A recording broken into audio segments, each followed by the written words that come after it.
اعوذ باللہ من الشیطان الرجیم بسم اللہ الرحمن الرحیم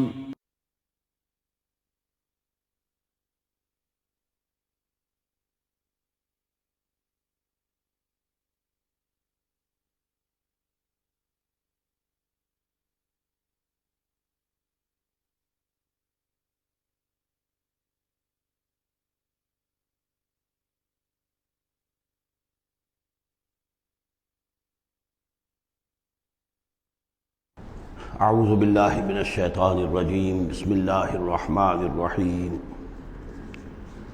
افحسبتم انما خلقناکم عبثا وانکم الینا لا ترجعون فتعالى اللہ الملک الحق لا الہ الا هو رب العرش الکریم ومن يدع مع الله إلها آخر لا برهان له به فإنما حسابه عند ربه انہ لا یفلح الکافرون وقل رب اغفر وارحم وانت خیر الراحمین صدق اللہ العظیم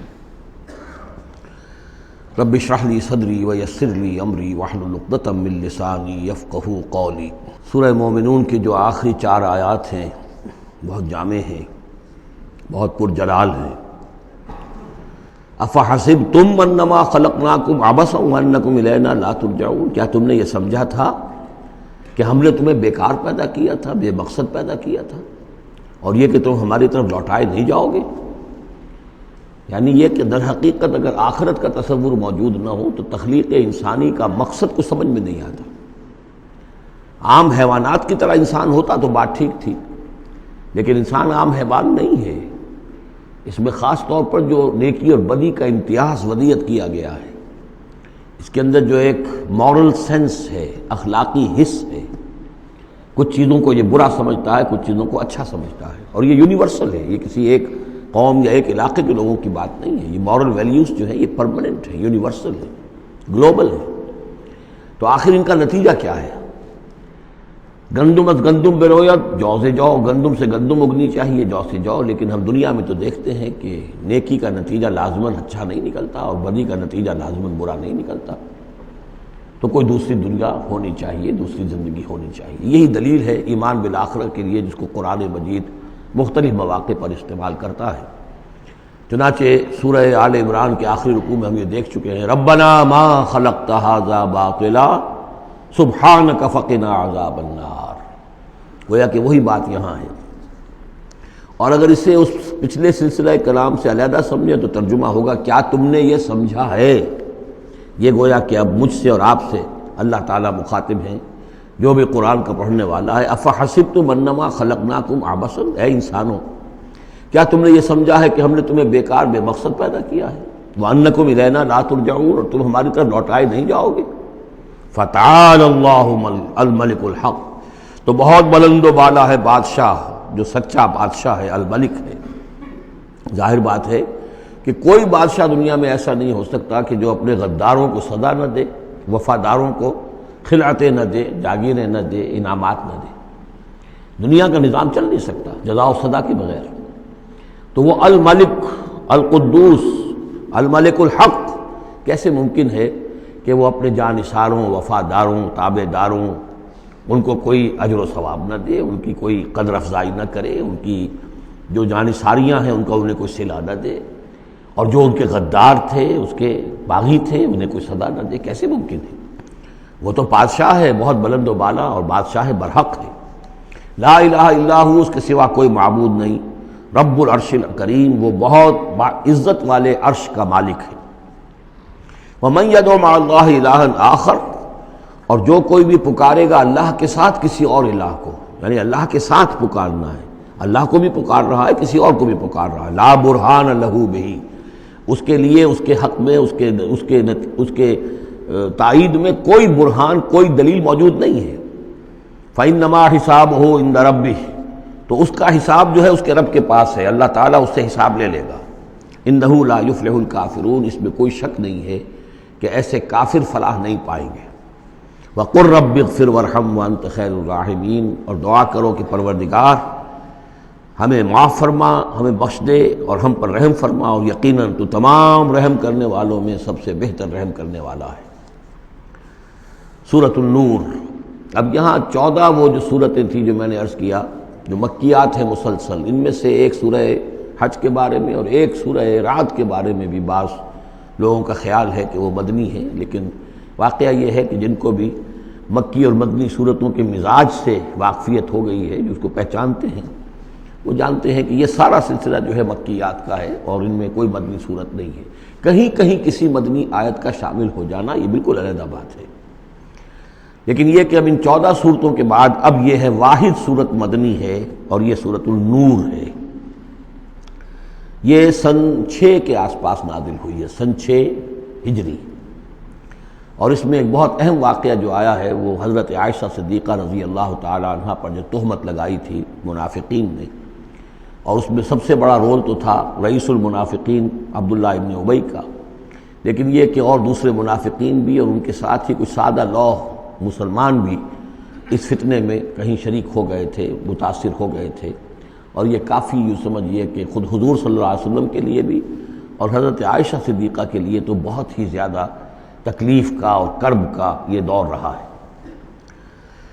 بسم اللہ الرحمن الرحیم۔ سورۃ انزلناها وفرضناها وانزلنا فیها آیات بینات لعلکم تذکرون۔ یہ ایک سورت ہے، یہ انداز کسی اور سورت کا نہیں ہے، اس انداز میں اس کا آغاز، اور سورۃ نکرہ کو اگر تفخیم کے لیے مانا جائے تو یہ ایک عظیم سورت ہے جو ہم نے نازل کی ہے، اور ہم نے اس کو لازم کیا ہے تم پر، فرض کیا ہے تم پر۔ وَأَنزَلْنَا فِيهَا آیَاتٍ بَيِّنَاتٍ، اور اس میں ہم نے اپنی بڑی روشن آیات نازل کی ہیں، لَعَلَّكُمْ تَذَكَّرُونَ، تاکہ تم یاد رکھو، تاکہ تم نصیحت اخذ کرو۔ اس سورہ مبارکہ کا جوڑا جو ہے وہ آپ کو 8 مکی صورتوں کے بعد پھر جا کر ملے گا، اور وہ ہے سورہ احزاب۔ ان دونوں میں بڑی گہری مناسبت ہے، اور تقریباً حجم بھی برابر ہے، دونوں 9 رکوعوں پر مشتمل ہیں، اگرچہ اس کی آیات جو ہیں یہ چونکہ بعد میں نازل ہوئی ہے تو 9 رکوع 64 آیات میں ہیں، وہاں 9 رکوع 73 آیات میں ہے، وہ پہلے نازل ہوئی، وہ سن 5 میں نازل ہوئی، یہ سن 6 میں نازل ہوئی، لیکن دونوں میں آیت نمبر 35 سورہ احزاب کی بھی سورہ نور کی بھی نہایت اہم ہے، ایمان کی حقیقت اور اسلام کی کیفیات کے بارے میں۔ الزانیۃ والزانی فاجلدوا من کل واحد منہما 100 جلدہ، زنا کرنے والی عورت ہو خواہ زنا کرنے والا مرد ہو، ہر ایک کو ان میں سے 100 کوڑے مارے جائیں۔ ولا تاخذکم بہما رأفۃ فی دین اللہ، اور تمہیں اللہ کے اس دین کے معاملے میں نہ روک دے کوئی شے ان کے اوپر مہربانی کے راستے سے، نہ تمہیں روک لے پکڑ لے، لا تاخذکم بہما، ان کے ساتھ نرمی اور ان کے ساتھ شفقت، فی دین اللہ، اللہ کے دین میں، یہ اللہ کا دین ہے، اللہ کی شریعت ہے، یہ اللہ کی حد ہے، اور اس حد کے اجرا میں کسی کی ہمدردی، کسی کے ساتھ تمہارا تعلق، تمہاری دل کی نرمی، تمہاری شفقت یہ کہیں آڑے نہ آ جائے۔ ان کنتم تؤمنون باللہ والیوم الآخر، اگر تم ایمان رکھتے ہو اللہ پر اور یوم آخر پر۔ یہ جو حد ہے یہ ہے اصل میں زانی زانیہ جو غیر شادی شدہ ہو اس کے لیے 100 کوڑے ہیں، یہ حد ہے جو قرآن میں آئی ہے۔ زانی اور زانیہ اگر شادی شدہ ہے تو اس کی حد قرآن میں نہیں ہے، لیکن وہ سنت رسول صلی اللہ علیہ وسلم سے ثابت ہے، اور شریعت اسلامی کا چونکہ جو اس کی سورسز ہیں، اس کی ایک بنیاد ہے اللہ کی کتاب، اور دوسری بنیاد جو انڈیپینڈنٹلی قرآن مجید سے آزاد ہو کر ایک مستقل بنیاد ہے، مستقل سورس ہے، وہ سنت رسول ہے صلی اللہ علیہ وسلم۔ تو رجم کا جو حکم ہے وہ سنت سے ہے، اور جیسا کہ میں آپ کو بتا چکا ہوں اصل میں یہ اس قاعدہ کلیہ کے تحت ہے کہ سابقہ شریعت میں، شریعت موسوی میں بعض احکام وہ تھے کہ جن کی نفی نہیں آئی ہے، اور انہیں جو قتل نبی اکرم صلی اللہ علیہ وسلم نے اس امت کے اندر بھی جاری رکھا ہے۔ ان میں سے یہ 2 حکم جو ہیں بہت اہم ہیں، ایک قتل مرتد کا حکم ہے، اور دوسرے زانی اور زانیہ جو شادی شدہ ہو اس کے سنسار کیے جانے کا حکم ہے۔ وَلْيَشْهَدْ عَذَابَهُمَا طَائِفَةٌ مِّنَ الْمُؤْمِنِينَ، اور چاہیے کہ جب انہیں یہ حد جاری کی جا رہی ہو، سزا دی جا رہی ہو، تو اس وقت موجود رہیں اور دیکھیں کچھ لوگ اہل ایمان میں سے، یعنی یہ پبلک میں ہو، اس لیے کہ اصل میں جو فلسفہ ہے اسلام میں جو سزاؤں کا اور تعزیرات کا اور حدود کا، وہ ڈیٹرنٹ کا ہے، کہ ایسی سزا ہو کہ جس سے بہت سوں کو عبرت ہو جائے۔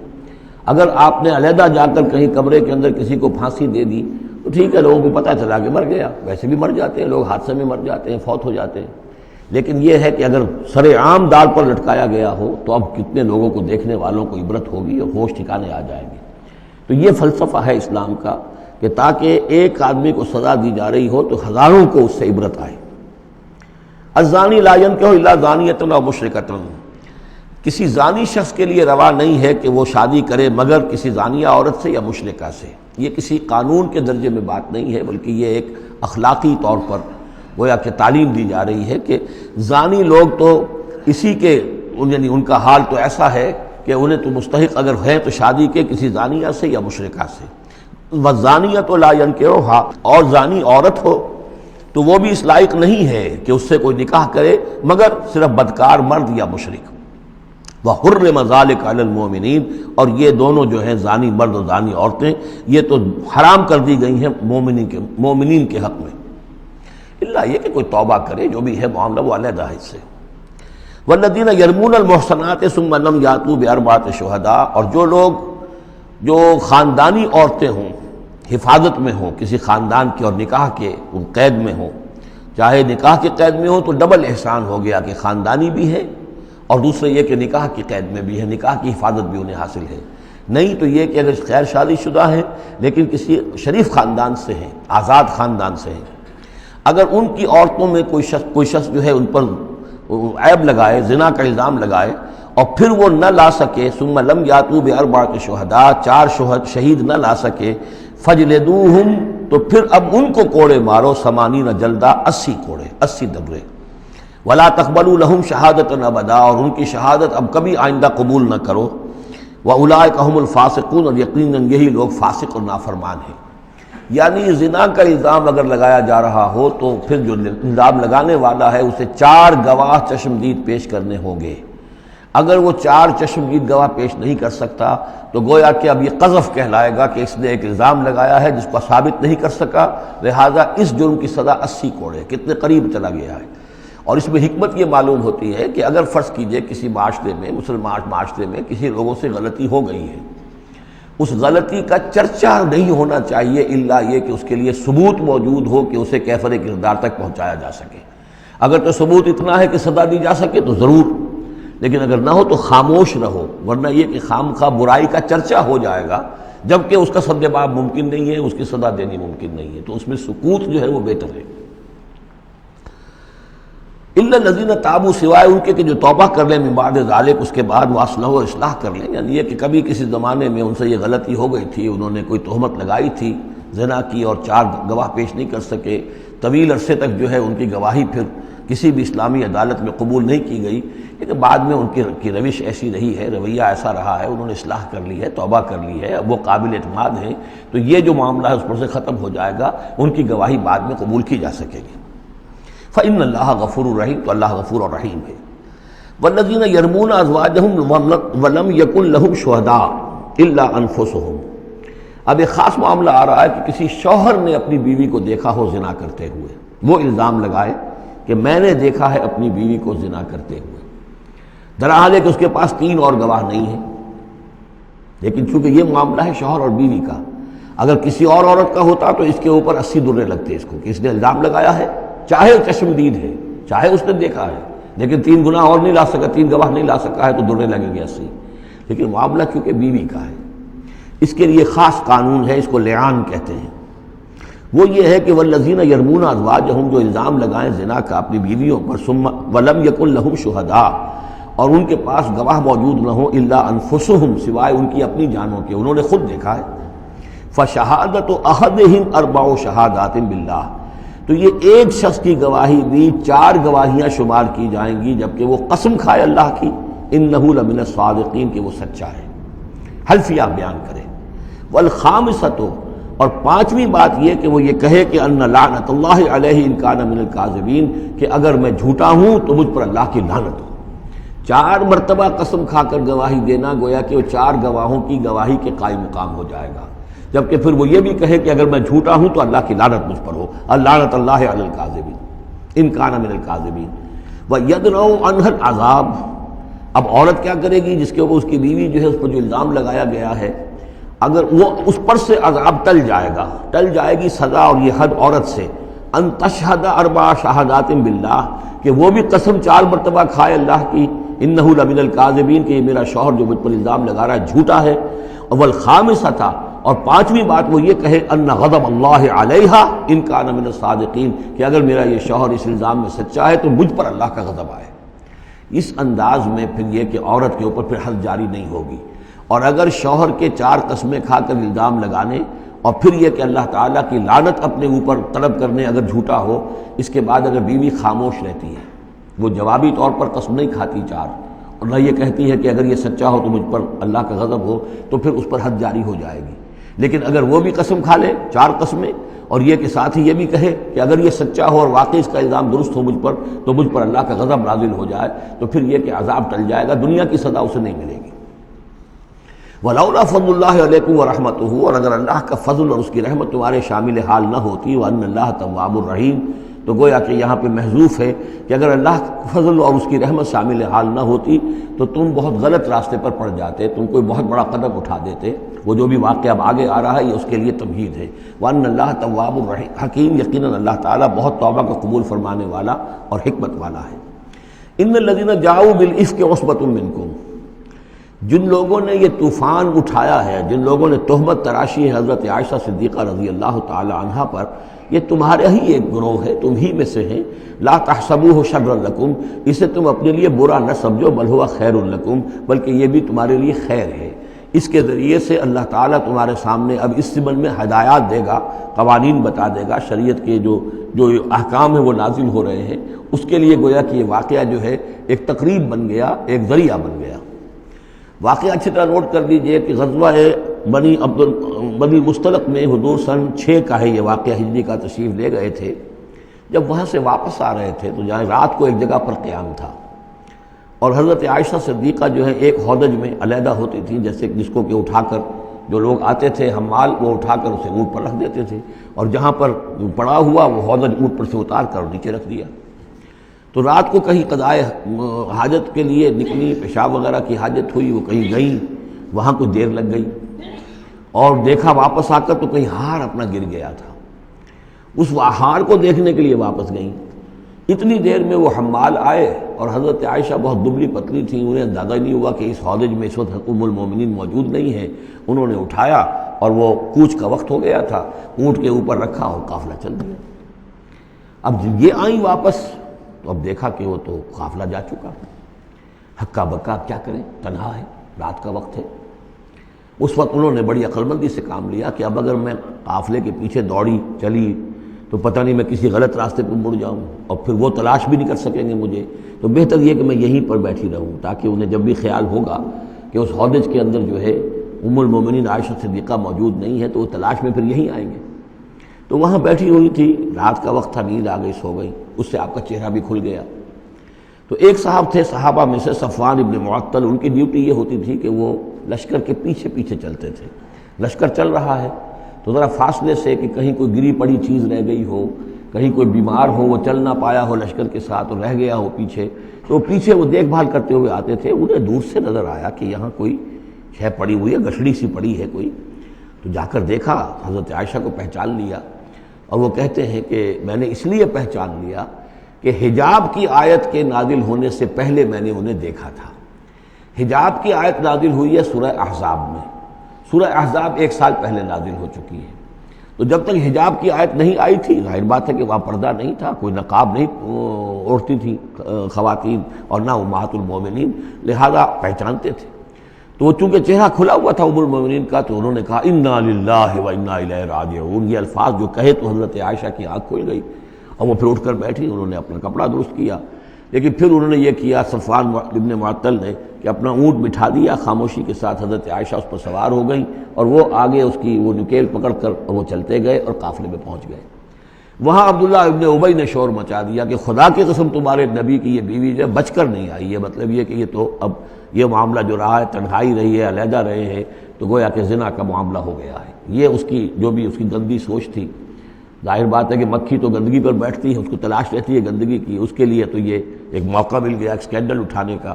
یہ اسکینڈل بڑھتے بڑھتے ایک طوفان بن گیا، اور اس میں بعض جو ہیں بہت ہی مخلص لوگ بھی، حضرت حسان ابن ثابت رضی اللہ تعالیٰ عنہ جو دربار نبوی کے گویا کہ سرکاری شاعر تھے، ان کا بھی معاملہ اس کے اندر ایسا ہو گیا کہ وہ بھی ملوث ہو گئے۔ تو یہ ہے واقعہ افک کا۔ لیکن اس کے بعد قرآن مجید میں پھر یہ آیات نازل ہوئیں، اللہ تعالیٰ نے برات کر دی، اور پھر یہ کہ ان کی پاک دامنی اور پاک بازی جو ہے وہ ثابت ہو گئی، اور اس کے بعد یہ معاملہ رفع دفع ہو گیا۔ ان الذين جاءوا بالافك عصبة منكم لا تحسبوه شرا لكم بل هو خير لكم لكل امرئ منهم ما اكتسب من الاثم، اس میں جس شخص نے بھی جو گناہ کمایا ہے وہ اس کو مل جائے گا، اس کے حصے میں درج ہو جائے گا۔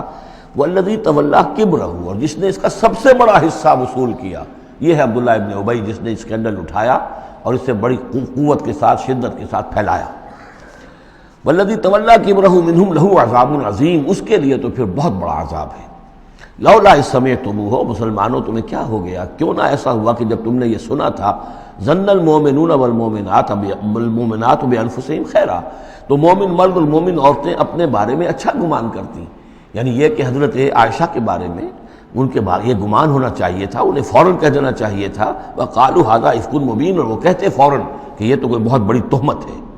لولا جاؤ علیہ باربعۃ شہداء، کیوں نہیں وہ لے کر آئے 4 گواہ، اگر تو ان کے پاس گواہ تھے یہ بات کہنے کے لیے تب تو زبان کھولنی چاہیے تھی، اگر 4 گواہ نہیں تھے تو انہیں زبان بند رکھنی چاہیے تھی۔ فَإِذْ لَمْ تَأْتُوا بِالشُّهَدَاءِ، اس لیے کہ یہ 4 گواہوں والی آیت جو ہے یہ سورہ نساء میں اتر چکی تھی، سورہ نساء سن 4 میں آ چکی ہے، وہ ابتدائی احکام جو تھے کہ 4 گواہ ہونے چاہیے اس معاملے کے اندر، یہ آیت سورہ نساء میں آ چکی ہے۔ تو فرمایا کہ یہ کیوں نہیں 4 گواہ لے کر آئے، فَإِذْ لَمْ تَأْتُوا بِالشُّهَدَاءِ، اگر وہ 4 گواہ نہیں لا سکے، فَأُولَٰئِكَ عِندَ اللَّهِ هُمُ الْكَاذِبُونَ، تو یقیناً اللہ کے نزدیک اور قانون اسلامی کے نزدیک پھر وہی جھوٹے ہیں۔ وَلَوْلَا فَضْلُ اللَّهِ عَلَيْكُمْ وَرَحْمَتُهُ، اور اگر نہ ہوتا اللہ کا فضل، اس کی رحمت تمہارے شامل حال فی الدنیا والآخرہ، دنیا میں اور آخرت میں بھی، لَمَسَّكُمْ فِيمَا أَفَضْتُمْ، تو تم پر پڑتی اس چیز پر کہ جس کا چرچا تم نے کیا ہے، عذاب عظیم، بہت بڑا عذاب۔ اس تلقونہ بألسنتکم، یہ اصل میں انسانوں کی ایک عام کمزوری ہوتی ہے، اس طرح کی بات جو ہے بس ادھر سے سنی ادھر بیان کر دی، ادھر سے آگے بیان ہو گئی، جنگل کی آگ کی طرح اس قسم کی خبریں جو ہیں وہ پھیل جاتی ہیں۔ اس تلقونہ بألسنتکم، جبکہ تم اسے لے رہے تھے اپنی زبانوں سے، یعنی یہ کہ ایک زبان سے دوسری زبان کو، اور زبان سے نکلی اور کوٹھے چڑھی والی جو ایک کہاوت ہمارے ہاں ہے، اس طریقے سے آسانی سے وہ بات پھیلتی چلی گئی۔ وَتَقُولُونَ بِأَفْوَاهِكُمْ، اور تم کہہ رہے تھے اپنے منہوں سے، مَا لَيْسَ لَكُمْ بِهِ علم، جس کے لیے تمہارے پاس کوئی علم نہیں تھا، کوئی دلیل نہیں تھی، کوئی بنیاد نہیں تھی، کوئی گواہی نہیں تھی، کوئی معلومات کی کوئی سورسز نہیں تھی۔ وَتَحْسَبُونَهُ هَيِّنًا، اور تم اسے سمجھ رہے تھے کہ بہت ہلکی بات ہے، معمولی سی بات ہے۔ وَهُوَ عِندَ اللَّهِ عَظِيمٌ، جبکہ یہ اللہ کے نزدیک بہت بڑی بات ہے۔ کسی پر بھی، کسی مسلمان خاتون پر بھی اس طرح کی تہمت لگا دینا بہت بڑی بات ہے۔ کھجا یہ کہ بازی بارش بابا ہم بازی، کہ ام المومنین عائشہ صدیقہ رضی اللہ تعالی عنہ، زوج رسول صلی اللہ علیہ وسلم، اور یہ چیز جو ہے بہت بڑی ہے۔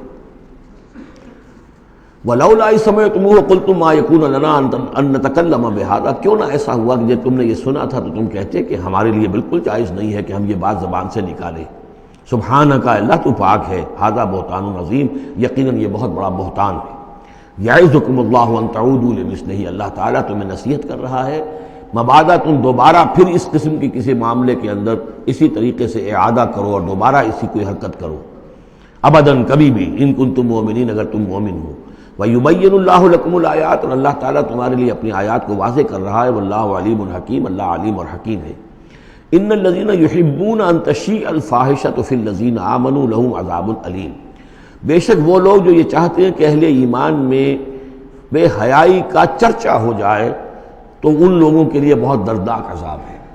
ایک تو یہ کہ بے حیائی پھیل جائے، تشیع الفاحشہ شائع ہو جائے، بے حیائی عام ہو جائے، جو لوگ اس کے لیے، اب ظاہر بات ہے کہ آج کل تو کاروبار کے لیے، اپنے اخبار بیچنے کے لیے، اس کی جو ہے اشاعت بڑھانے کے لیے نئی سے نئی قسم کی رنگین تصویریں شائع کی جا رہی ہیں، یہ سارا کچھ ہو رہا ہے۔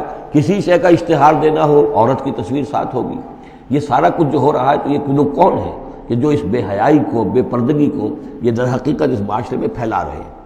تو وہ لوگ کہ جو چاہتے ہیں کہ معاشرے کے اندر بے حیائی پھیلے، اور ایک اس کا مفہوم یہ بھی ہے کہ اگر کہیں ایسی کوئی غلط حرکت ہوئی ہے اور اس کا چرچا ہو گیا. یہ آج ہمارے اخبارات کے اندر بہت بڑے پیمانے پر ہو رہا ہے. یہ اسکینڈلز شائع کر دیتے ہیں. اب وہ بات صحیح بھی ہے یا نہیں، غلط ہے تب بھی، لیکن ایک بات ہے اس کا چرچا ہو گیا، پورے دنیا کے اندر پہنچ گئی. اب ظاہر بات ہے کہ بچے بھی پڑھتے ہیں، بچیاں بھی پڑھتی ہیں، ان کے لیے تو گویا کہ یہ ایک ان کی معلومات کا ایک کھاتہ کھل گیا کہ ایسا بھی ہوتا ہے. جس طریقے سے آج کل ہو رہا ہے معاملہ، اس کے جس طریقے سے اخبارات میں شائع کیا جا رہا ہے، تو اس کی اس اشاعت کے اندر خرابی کا پہلو زیادہ ہے، مضر پہلو زیادہ ہے. اگر ہے بھی ایسا معاملہ، اگر تو سزا کے قابل ہے تو گواہی دو اور سزا دلواؤ، اور ایسی سزا ہو کہ جس سے ایک کو سزا ہو اور ہزاروں کو ہوش آ جائے. اور اگر نہیں ہے تو خاموش ہو، اس کے اوپر زبان کھولنا بھی جو ہے در حقیقت بہت بڑا جرم ہے. ان الذين يحبون ان تشيع الفاحشة في الذين آمنوا لهم عذاب عليم في الدنيا والآخرة، دنیا میں بھی اور آخرت میں بھی. واللہ یعلم وانتم لا تعلمون، اللہ جانتا ہے اور تم نہیں جانتے. ولولا فضل اللہ علیکم ورحمتہ، اور اگر اللہ کا فضل نہ ہوتا تم پر اور اس کی رحمت نہ ہوتی تو یہ تو طوفان ایسا اٹھا تھا کہ اس کے بڑے دور تک نتائج نکل سکتے تھے. یہ محذوف ہے. وان اللہ رؤوف الرحیم، تو اللہ بہت رؤوف ہے اور رحیم ہے. یا ایھا الذین آمنوا لا تتبعوا خطوات الشیطان، اہل ایمان شیطان کے نقش قدم کی پیروی نہ کرو. ومن یتبع خطوات الشیطان، جو کوئی بھی شیطان کے نقوش پا کی پیروی کرے گا، فإنہ یأمر بالفحشاء والمنکر، تو شیطان تو اسے حکم دے گا، وہ تو حکم دیتا ہے بے حیائی کا اور منکر کا، بری بات کا. ولولا فضل اللہ علیکم ورحمتہ، اور اگر نہ ہوتا اللہ کا فضل اور اس کی رحمت تمہاری شامل حال، ما زکا منکم من احد ابدا، تم میں سے کوئی ایک انسان بھی کبھی پاک نہ ہو سکتا. اللہ تعالیٰ کا فضل ہے، اللہ کی رحمت ہے. ایک شخص سے غلطی ہو جاتی ہے، اللہ پردہ پڑا رہنے دیتا ہے تو اس کے اندر اصلاح کا مادہ پیدا ہو جاتا ہے. ایک دفعہ آدمی ننگا ہو جائے تو پھر ڈھیٹ ہو جاتا ہے. اس سے یہ کہ اللہ تعالیٰ جو ہے ان چیزوں کے اندر اس کی بڑی حکمت ہے کہ اگر کوئی غلطی ہو گئی ہے فوراً نہیں پکڑتا، وہ اس کو مہلت دیتا ہے اصلاح کرے. ولولا فضل اللہ علیکم ورحمتہ، اگر نہ ہوتا اللہ کا فضل تم پر اور اس کی رحمت، ما زکا منکم من احد ابدا، تم میں سے کوئی بھی کبھی نیک اور پارسا نہ بن سکتا اور پاک نہ ہو سکتا. ولکن اللہ یزکی من یشاء، بلکہ یہ تو اللہ تعالیٰ ہی پاک کرتا ہے جس کو چاہتا ہے. واللہ سمیع علیم، اللہ سمیع علیم ہے. ولا یأتل اولو الفضل منکم والسعة ان یؤتوا اولی القربى والمساکین والمہاجرین فی سبیل اللہ. اس آیت کی بھی شان نزول ہے کہ حضرت ابو بکر صدیق رضی اللہ تعالیٰ عنہ کے ایک یا تو بھانجے تھے یا خالہ زاد بھائی تھے، حضرت مصطح. یہ حضرت مصطح جو ہے غریب آدمی تھے اور حضرت ابو بکر ان کی مدد کیا کرتے تھے، پیسے سے، مال سے ان کی ضرورت جو ہے پوری کرتے تھے. لیکن یہ مصطح بھی اس میں شریک ہو گئے. حضرت عائشہ صدیقہ رضی اللہ تعالیٰ عنہ پر جو تہمت کا معاملہ چلا تو حضرت ابو بکر کو جب معلوم ہوا کہ مصطح بھی اس معاملے کے اندر شریک ہے تو پھر غصے میں آ کر ان کا قسم کھا لی کہ میں اب اس کے ساتھ کبھی کوئی بھلائی نہیں کروں گا. اس نے اتنی بڑی غلطی کی ہے اور اس معاملے کے اندر میری بیٹی کا معاملہ ہے اور اس میں اس کو یہ خیال نہیں آیا کہ میں اس کے ساتھ کتنا کچھ احسان کرتا ہوں، اور اس نے اس کے اندر جو ہے وہ خود بھی شریک ہو گیا. اس پر اللہ تعالیٰ کی طرف سے گرفت آ رہی ہے کہ نہیں ابو بکر یہ ٹھیک نہیں ہے. جو بھی اس سے غلطی ہوئی، لیکن تم جو نیک کام کر رہے تھے اس کا کیوں قسم کھاتے ہو کہ اس کے اندر تم مدد نہیں کرو گے. ولا یأتل اولو الفضل منکم، اور نہ قسم کھائیں جو فضل والے ہیں، درجے والے ہیں تم میں سے، جن میں اللہ نے فضیلت دی ہے، نیکی میں بھی، ایمان میں بھی فضیلت دی ہے، دولت میں بھی فضیلت دی ہے. وسعت، اور جنہیں کشادگی دی ہے، مال کی کشادگی دی ہے. ان یؤتوا اولی القربى، کہ وہ کوئی صلہ رحمی کریں اپنے قرابت داروں کے ساتھ، کچھ دیں مال اور صدقہ و خیرات دیں اپنے قرابت داروں کو. والمساکین والمہاجرین، اور محتاجوں کو اور وطن چھوڑنے والے مہاجرین کو، فی سبیل اللہ، اللہ کی راہ میں. تو یہ قسم نہ کھائیں. ولیعفوا ولیصفحوا، انہیں چاہیے کہ معاف کر دیں اور درگزر سے کام لیں. الا تحبون ان یغفر اللہ لکم، کیا تم یہ نہیں چاہتے کہ اللہ تمہیں معاف کرے؟ یعنی اے ابو بکر اگر تم یہ چاہتے ہو، تم سے بھی تو کوئی خطا آخر ہو جاتی ہے، اللہ معاف فرماتا ہے، کیا تم نہیں چاہتے کہ اللہ تمہاری خطاؤں سے درگزر کرے؟ الا تحبون ان یغفر اللہ لکم، کیا تم نہیں پسند کرتے اس کو کہ اللہ تمہیں معاف کرے؟ اس پر اس آیت کو سنتے ہی حضرت ابو بکر صدیق کے الفاظ یہ نقل کیے گئے، بلا یا ربنا انا نحب، کیوں نہیں پروردگار، ہم ضرور چاہتے ہیں کہ تو ہمیں معاف فرما دے. انہوں نے اپنی قسم کا کفارہ دیا اور اس کے بعد جو بھی وہ کرتے تھے ان کے ساتھ بھلائی اور نیکی، اس سلسلے کو جاری کر دیا. واللہ غفور رحیم، اور اللہ تعالیٰ غفور ہے اور رحیم ہے. ان الذین یرمون المحصنات الغافلات المؤمنات، یقیناً وہ لوگ کہ جو تہمت لگاتے ہیں ان پاک دامن عورتوں پر کہ جو غافل ہیں، جن کو ان چیزوں کا ہوش بھی نہیں ہے، جن کا گمان بھی ادھر نہیں گیا. المومنات اہل ایمان میں سے لعنوا فی الدنیا، ایسی معصوم اور پاک دامن عورتوں پر جو تہمت لگانے والے ہیں ان پر پھٹکار ہے دنیا میں بھی اور آخرت میں بھی، ولہم عذاب عظیم، اور ان کے لیے بہت بڑا عذاب ہے۔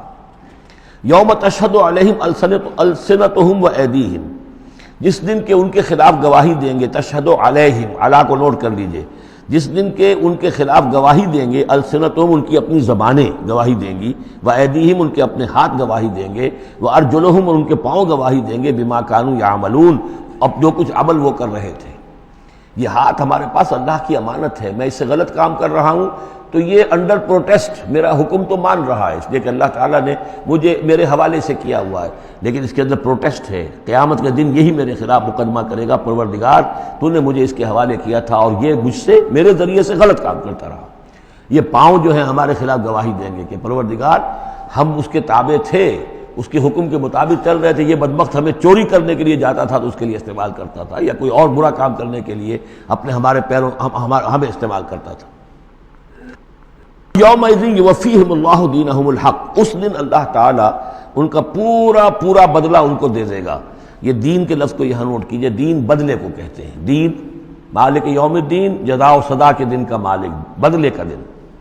وَيَعْلَمُونَ أَنَّ اللَّهَ هُوَ الْحَقُّ الْمُبِينُ، اور وہ جان لیں گے کہ اللہ تعالیٰ ہی ہے الحق، سچا اور ہر بات کو کھول کر بیان کر دینے والا۔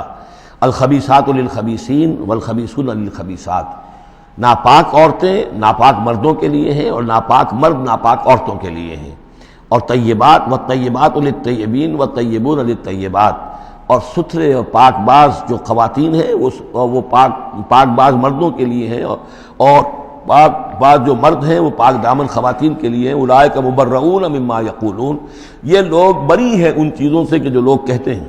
لہم مغفرۃ ورزق کریم، ان کے لیے مغفرت ہے اور رزق کریم ہے۔ یہ دونوں آیات جو ہیں در حقیقت اخلاقی تعلیم کی نوعیت کی ہیں، کہ اتنی اخلاقی حس معاشرے کے اندر رہے کہ جس کے ساتھ کوئی بدنامی کا معاملہ ہو جائے پھر وہ خود محسوس کرے کہ میں آئسولیٹ ہو کر رہ گیا ہوں یا رہ گئی ہوں اس معاشرے کے اندر، یہ معاشرے کے اندر یہ عام روش پیدا ہو جائے۔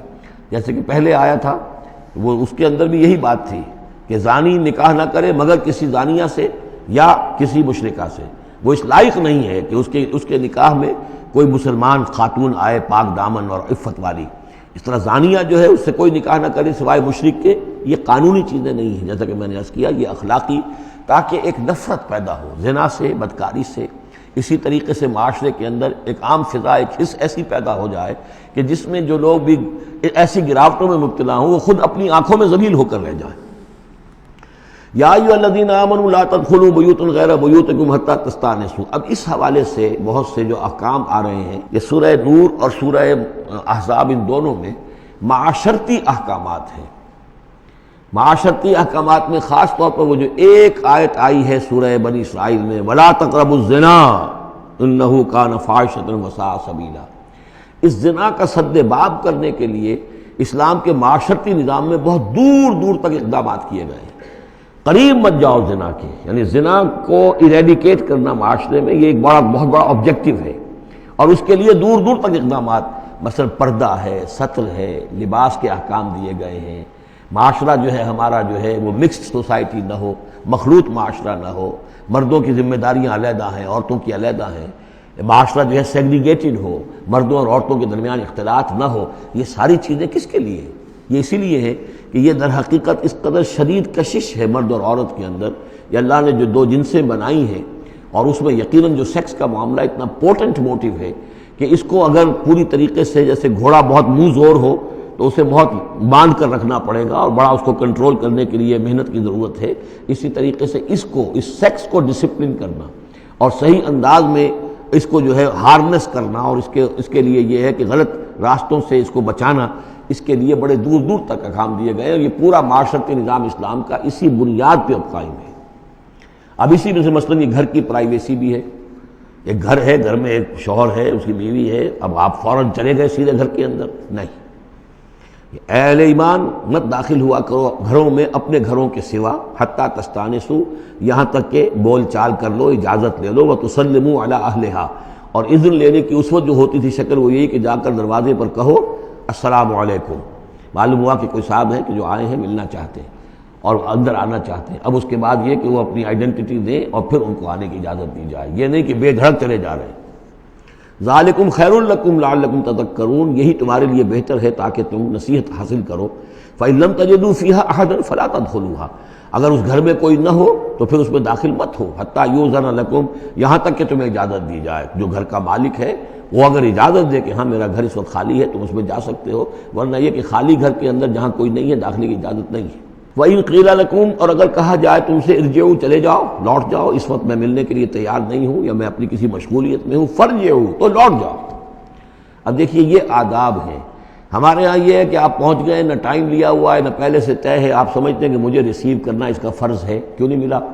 اس نے انکار کر دیا تو اس کا مطلب یہ کہ بڑا متکبر ہے اور بہت یہ جو ہے شخص جو ہے، یہ نہیں۔ اگر تو آپ وقت طے کر کے گئے ہیں تو اس کا فرض ہے کہ وہ آپ کو ریسیو کرے اور آپ کو وقت دے، لیکن اگر آپ اچانک چلے گئے ہیں تو آپ کو اس کی پرائیویسی پر آپ جو ہے حملہ آور نہیں ہو سکتے۔ وہ اپنے کس کام میں ہے، کس مشغولیت میں ہے، اس کی کیا اہمیت ہے، آپ تو اس کو نہیں جانتے۔ اگر وہ گھر والا کہہ دیتا ارجعوا وَإِن قِيلَ لَكُمْ ارْجِعُوا فَارْجِعُوا، تو لوٹ جاؤ، هُوَ أَزْكَىٰ لَكُمْ، یہی تمہارے لیے زیادہ پاک ہے، پاک بازی کا معاملہ، وَاللَّهُ بِمَا تَعْمَلُونَ عَلِيمٌ، اور جو کچھ تم کر رہے ہو اللہ اس سے واقف ہے۔ لَيْسَ عَلَيْكُمْ جُنَاحٌ أَن تَدْخُلُوا بُيُوتًا غَيْرَ مَسْكُونَةٍ، اس میں کوئی حرج نہیں ہے کہ تم داخل ہو جایا کرو ایسے گھروں میں کہ جن میں سکونت نہیں ہے، جس میں کوئی لوگ رہتے نہیں ہیں، ریزیڈینشل نہیں ہے۔ اب گوڈاؤنز ہیں، اب ایسا تو نہیں کہ گوڈاؤنز میں آپ نہیں جا سکتے، سامان پڑا ہوا گودام ہے، آپ جا سکتے۔ فیہا متاع لکم، اس میں تمہارا سامان ہے، تو یہ وہی گودام والی بات ہو گئی۔ واللہ یعلم ما تبدون وما تکتمون، اور اللہ جانتا ہے جو تم ظاہر کرتے ہو جو کچھ تم چھپاتے ہو۔ یعنی قانون کی اصل روح کو دیکھنا چاہیے کہ یہ جو روکا جا رہا ہے کہ گھروں میں داخل نہ ہو، تو یہ اصل میں جو پرائیویسی ہے گھر کی اور فیملی کی، اصل میں اس کو ملحوظ خاطر رکھا جا رہا ہے، نہ یہ کہ آپ کہیں کہ صاحب اب ہم گودام میں بھی داخل نہیں ہو سکتے جب تک کہ پرمیشن جو لکھی ہوئی ہے وہ ہمیں مل نہ جائے۔ قل للمؤمنین یغضوا من ابصارہم، اہل ایمان سے یہ کہیے اے نبی کہ وہ اپنی نگاہوں کو ذرا نیچا رکھا کریں، وَيَحْفَظُوا فُرُوجَهُمْ، اور اپنی شرمگاہوں کی حفاظت کریں۔ ذَلِكَ أَزْكَىٰ لَهُمْ، یہی ان کے لیے زیادہ پاکیزہ ہے اور زیادہ بہتر ہے۔ إِنَّ اللَّهَ خَبِيرٌ بِمَا يَصْنَعُونَ، یقیناً اللہ تعالیٰ باخبر ہے اس سے کہ جو وہ کر رہے ہیں۔ وَقُلْ لِلْمُؤْمِنَاتِ يَغْضُضْنَ مِنْ أَبْصَارِهِنَّ، اسی طرح مومن عورتوں سے بھی کہہ دیجئے وہ بھی اپنی نگاہیں نیچی رکھا کریں۔ وَيَحْفَظْنَ فُرُوجَهُنَّ، اور وہ بھی اپنے سطر کو پوری طریقے سے ملحوظ رکھیں اور اپنی شرمگاہوں کی حفاظت کریں۔ وَلَا يُبْدِينَ زِينَتَهُنَّ، اور انہیں نہیں چاہیے کہ وہ اپنی زینت اور سنگھار کو ظاہر کریں، الا ما ظہر منہا، سوائے اس کے کہ جو از خود ظاہر ہو جائے۔ وَلْيَضْرِبْنَ بِخُمُرِهِنَّ، اور چاہیے کہ وہ اپنے گریبانوں کے اوپر اپنی اوڑھنیوں کے بکل مار لیا کریں۔ بِخُمُرِهِنَّ عَلَىٰ جُيُوبِهِنَّ، یہ خمرہن جمع ہے خمار کی، خمار کہتے ہیں اوڑھنی۔ ایک دوسرا لفظ جو ہے وہ آئے گا سورہ احزاب میں، ان دونوں الفاظ کو علیحدہ علیحدہ رکھیے۔ تو یہ ہے کہ اپنے گریبانوں کے اوپر، گویا کہ یہ بھی پرانا ہمیشہ سے لباس، عورت کے لباس میں اوڑھنی بھی تھی اور عورت کے لباس میں چادر بھی تھی۔ چادر وہ لے کر نکلتی تھی جب گھر سے باہر جاتی تھی، اور اوڑھنی وہ رکھتی تھی جبکہ گھر کے اندر ہوتی تھی۔ یہی جو ہماری تہذیب کے اندر ہے، یہ عرب کی تہذیب میں پہلے بھی تھا۔ چہرے کا پردہ نہیں تھا عرب میں، چادر وہ لے کے جاتی تھی تو چادر اپنے اوپر ڈالتی تھی، اور مرد بھی چادر کے بغیر نہیں ہوتے تھے، نہ کوئی مرد بغیر چادر کے نہ عورت، بلکہ چادر ہی سے ایک شخص کا رتبہ معین ہوتا تھا۔ کسی کی چادر بڑی شاندار ہے، دوشالہ اوڑھا ہوا ہے، بہت قیمتی ہے، تو وہ بڑا آدمی ہے، وہ سردار ہے۔ کسی کے بیچارے کی جو ہے معمولی سی چادر ہے۔ اور اسی لیے اس حدیث میں آتا ہے کہ جو شخص تکبر کرتا ہے، الکبر ردائی، تکبر جو ہے وہ تو میری چادر ہے۔ اور یہ عرب میں یہ بڑا کسی شخص کی توہین کرنی ہوتی تھی، اس کی چادر گھسیٹتے تھے، گویا کہ اس کی عزت جو ہے اس کو کھینچ لیا ہے۔ تو اللہ فرماتا ہے کہ جو تکبر کرتا ہے وہ گویا میری چادر گھسیٹ رہا ہے میرے کندھے سے۔ اس درجے جو ہے اللہ تعالیٰ جو ہے اس میں اپنی توہین محسوس کرتا ہے۔ تو وہ اپنی ان اوڑھنیوں کے بکل مار لیا کریں اپنے گریبانوں پر، یعنی یہ کہ یہ انسان کے لیے، عورت کے لیے، یہ اس کی زینت کا ایک بہت بڑا حصہ ہے۔ اس کی جو بھی چھاتی ہے اس کے لیے ایک اضافی کرتا اس نے پہنا ہوا ہے، لیکن کرتے کے اوپر مزید جو ہے یہ ایک بکل اس کی اوڑھنی کا ہو۔ وَلَا يُبْدِينَ زِينَتَهُنَّ، اس کے سینے کے اوپر یہ اضافی ہو جائے گا۔ وَلَا يُبْدِينَ زِينَتَهُنَّ، اور نہ وہ ظاہر کریں اپنی زینت کو۔ اب یہ ہے جو محرموں کی فہرست آ رہی ہے، جس کے سامنے عورت کھلے چہرے کے ساتھ آ سکتی ہے بلا حجاب۔ اور یہ اتنی طویل فہرست جو دی گئی ہے، آخر سوچنا چاہیے کہ اللہ تعالیٰ نے یوں ہی ایکسرسائز ان فیوٹیلٹی تو نہیں کی ہے۔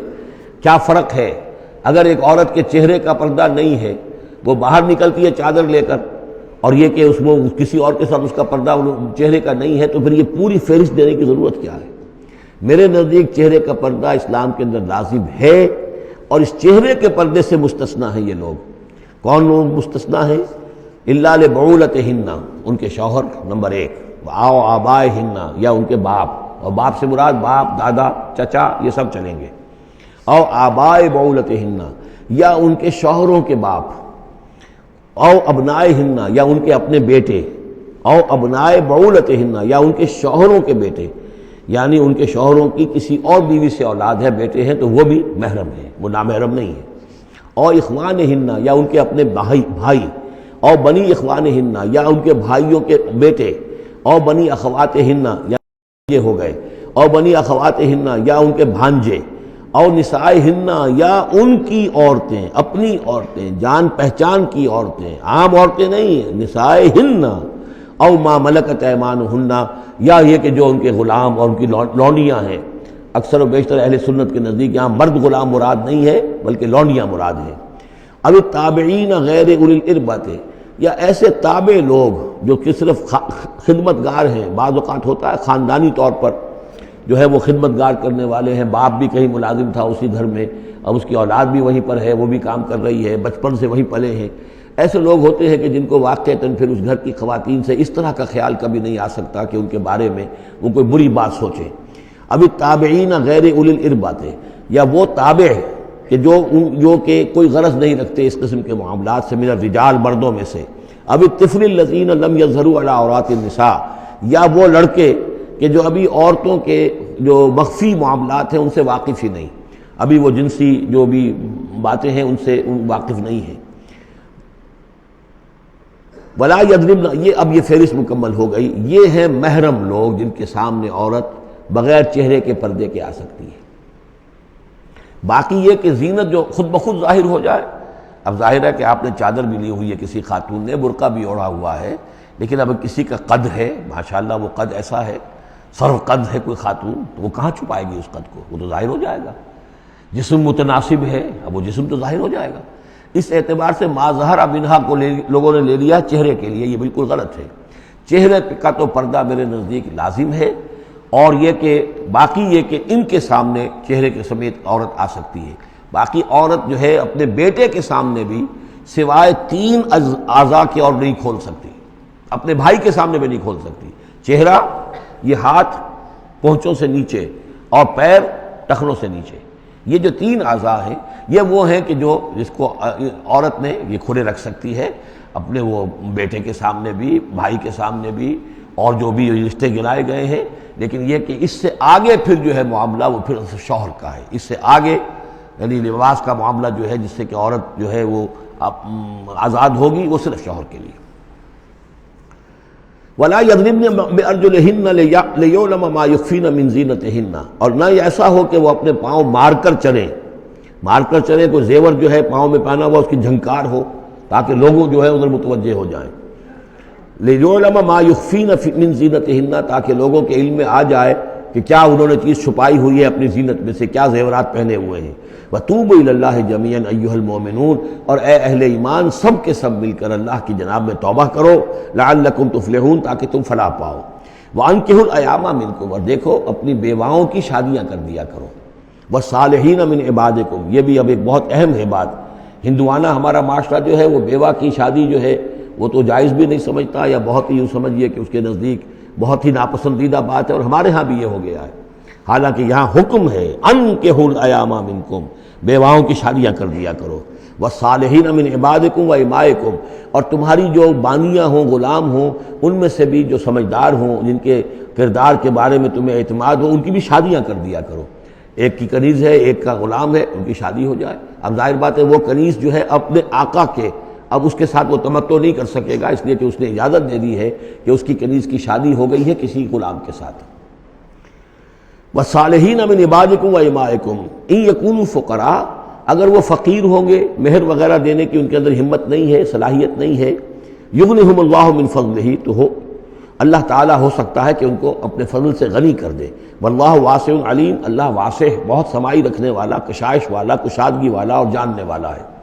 یعنی یہ بھی ہے کہ کسی وقت انسان سوچے کہ اگر میں شادی کروں گا تو وہ بھی اپنی قسمت ساتھ لے کر آئے گی. کیا پتہ کہ میرے اس وقت حالات جو ہیں اگر کچھ خراب بھی ہیں تو اللہ تعالیٰ اس کی قسمت سے، اس کے حوالے سے وہ اللہ تعالیٰ میرے لیے رزق کا دروازہ کھول دے.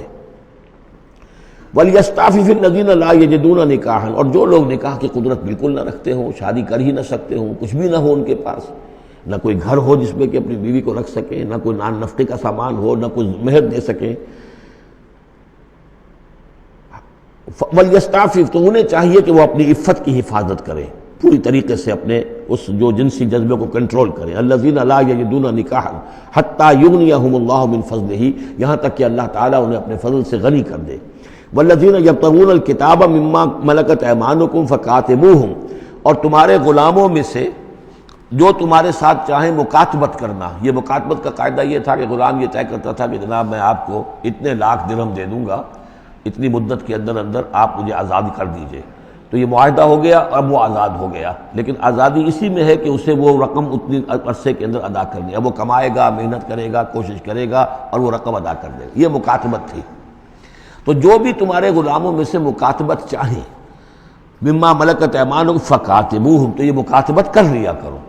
قرآن مجید نے وہ تمام راستے کھولے ہیں کہ جن سے غلاموں کی آزادی کا جو ہے آسانی کے ساتھ تدریجاً سہج انداز کے اندر ان کی غلامی کا جو ہے سلسلہ ختم ہو کر آزادی کی طرف راستہ کھل جائے.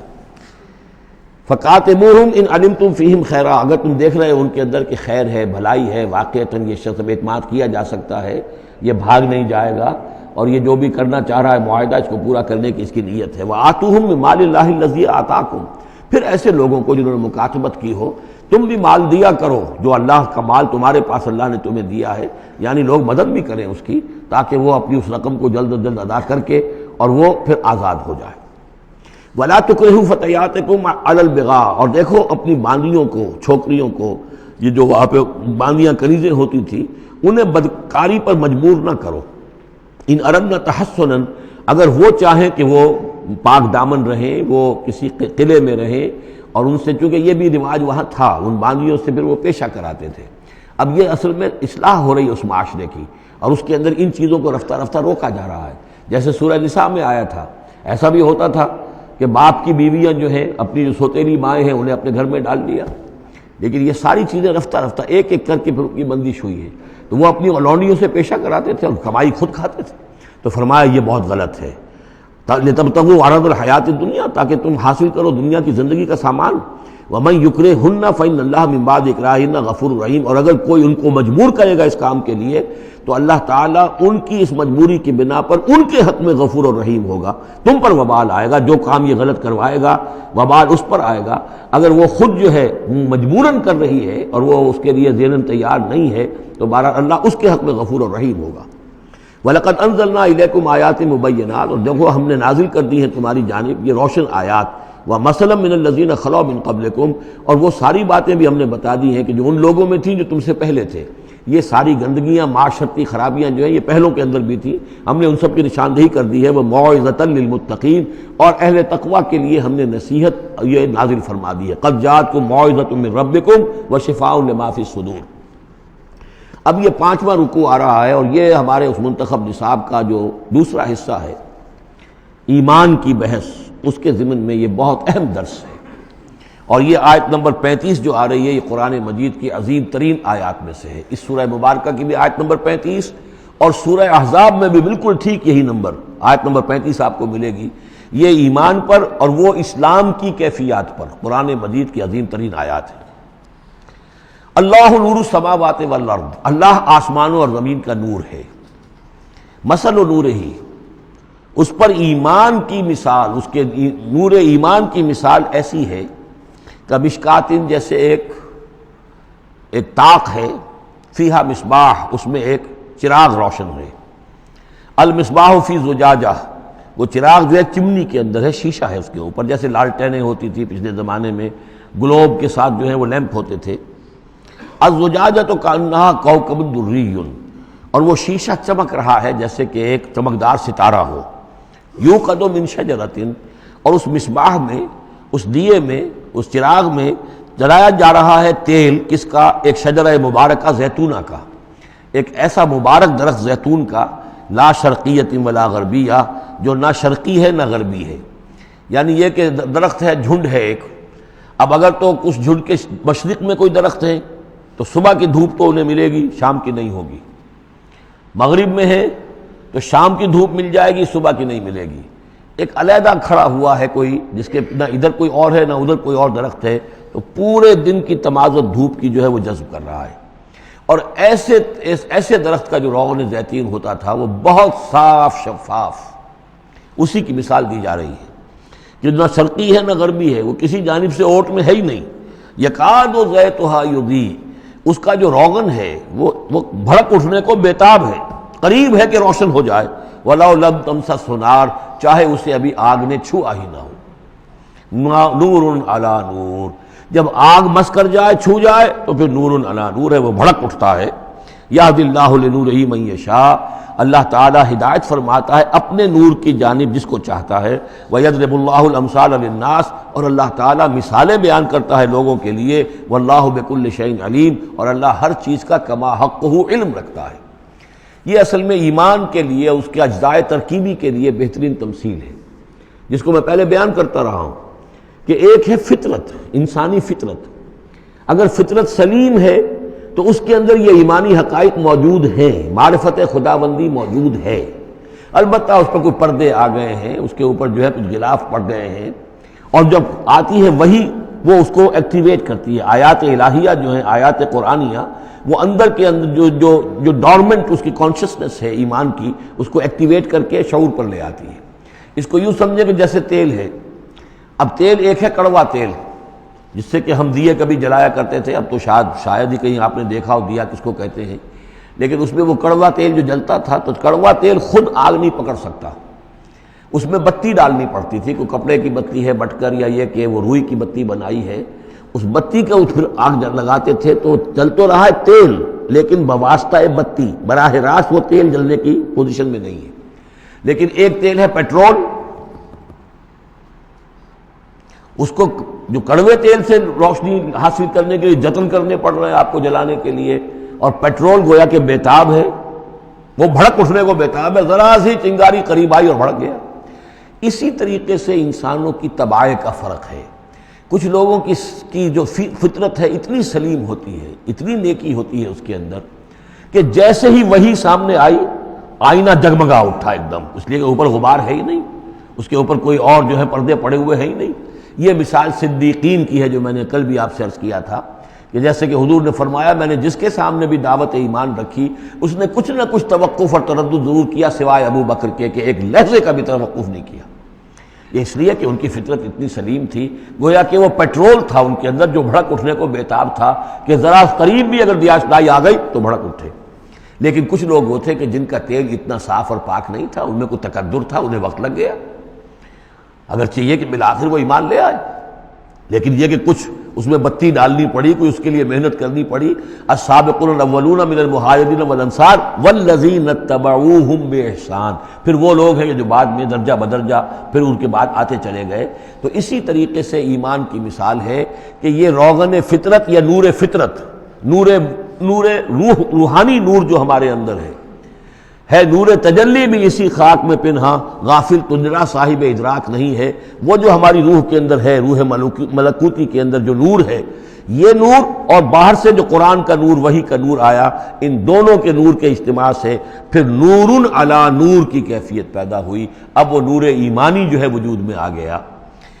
اللہ نور السماوات والارض مثل نورہ کمشکاۃ فیہا مصباح المصباح فی زجاجہ، اور ذہن میں رکھیے یہ ہمارا جو پنجر ہے پسلیوں کا، اس کی واقعتاً طاق کی سی شکل ہے، یہ نیچے سے چوڑا ہو رہا ہے، اوپر سے تنگ ہو رہا ہے، طاق ایسے ہی ہوتے تھے۔ ڈائفرام جو ہے وہ اس طاق کا گویا کہ فلور ہے، جو ہمارے ایبڈومینل کیویٹی کو چیسٹ کیویٹی سے علیحدہ کرنے والا عضو ہے، اور دل رکھا ہوا ہے اس کے اوپر، یہ گویا کہ چراغ ہے۔ اس دل میں نور ایمان ہوتا ہے، اس دل کے اندر جو ہے وہ اللہ کا نور، اور یہ نور بنا ہے دو چیزوں سے، ایک وہ نور فطرت جو اس کے اندر موجود تھا اس کی روح کے اندر، اور ایک نور وحی۔ ان دونوں کے اجتماع سے نور علی نور، وہ نور جو ہے وہ نور ایمان کی شکل میں اس قلب کے اندر جو ہے وہ جاگزی ہوا اور قلب منور ہو گیا۔ المصباح فی زجاجہ الزجاجۃ کأنہا کوکب دری یوقد من شجرۃ مبارکۃ زیتونۃ لا شرقیۃ ولا غربیہ یکاد زیتها یضیء ولو لم تمسسہ نار نور علی نور یہدی اللہ لنورہ من یشاء. یہ نور علی نور ہے، دو نوروں کے جمع ہونے سے یہ نور ایمان وجود میں آیا، نور فطرت، نور وحی. اور اللہ تعالیٰ ہدایت دیتا ہے اپنے نور کی جس کو چاہتا ہے، اور اللہ یہ مثالیں لوگوں کے لیے بیان کرتا ہے. باقی اللہ کو تو ہر شے کا کما حقہ علم ہے. مثال کی ضرورت انسانوں کے لیے ہے کہ جو ان لطیف حقائق کو ایسے ہی خود نہیں سمجھ سکتے. اب جن لوگوں کے دلوں میں یہ نور ایمان پیدا ہو جاتا ہے، ان کی ایک جھلک دکھائی جا رہی ہے کہ ان کی شخصیت، ان کی زندگی کی دلچسپیاں کیا ہوتی ہیں.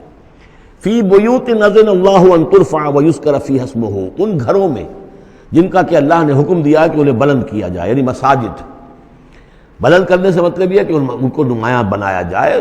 ہر مسلمان آبادی میں معلوم ہو کہ مسجد ایک نمایاں شے ہے. یہ ضروری نہیں کہ اس کی ڈیکوریشن ہو، اس کے اوپر جو ہے خام خواہ تکلفات میں پیسے خرچ کیے جائیں، لیکن یہ کہ ایک تو یہ کہ وہ نمایاں ہونی چاہیے، معلوم ہو کہ اس آبادی کا مرکز یہ ہے.